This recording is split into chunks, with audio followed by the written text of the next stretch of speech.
Hestia, goddess of the herd. Hestia's first memory was of blackness and stifling heat. Then something tumbled in beside her, all wiggly, and another wiggly something, and two more, and finally a giant lump. She was crowded, poked, and prodded, cramped, and so breathlessly, unrelentingly hot. She didn't know she was trapped in her father Cronus's belly. She didn't know that something wiggless around her were her sisters Demeter and then Hera, and her brothers Hades and then Poseidon. She didn't know the lump was a stone her father had been duped into swallowing in place in his sixth child. She knew only great discomfort and undefined lack that gnawed at her spirit. Something was supposed to be happening. Someone was supposed to be there. Somehow, everything was wrong. Everything hurt. A vague fear lodged in her heart.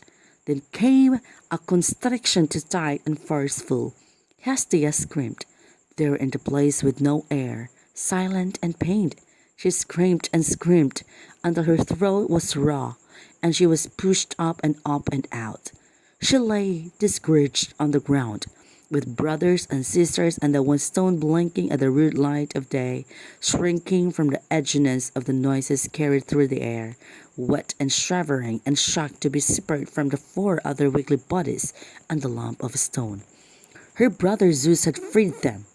Strange thing that he was, all tanned and muscular and accustomed to everything, Hestia found so foreign. He freed them, only to tell them that they must fight at his side against their father Cronus and his sister and brother Titans. Rocks, spears, axes, shouts, cries, howls. Freed into a war? This was freedom? Was the world insane? Hestia cringed. She picked up rocks in both hands and feigned interest whenever a touch others watched her. But, fortunately, they rarely did. She climbed trees and peeked through their thick foliage, hoping there a glimpse of her mother Rhea, of the arms that had never cradled her, the hands that had never caressed her. She built a mound of stones with a spirit in the middle and sat there hidden, wondering when their sweat and blood and tears would ever stop, and if they did, who she didn't be. For up to this point, she had been no one really, and then it ended, but not because the anonymity had run its course. No, it ended because her brother Zeus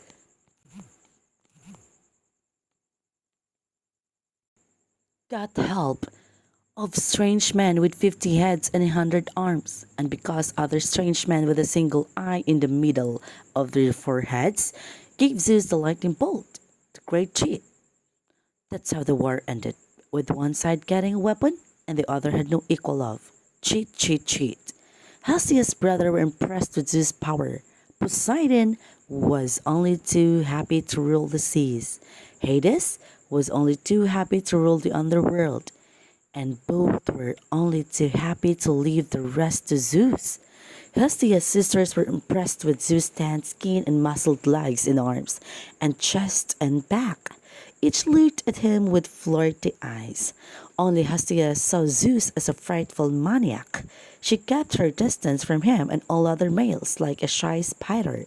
She looked everywhere, and she saw the families the Titans had formed over the years. And she saw the families their children were forming and the families their grandchildren were forming. And she saw a kind of love that made her ache. They sat around the hearth, eating and talking and teasing with one another. They hugged and laughed. That love, that was what Hestia wanted to foster in the world.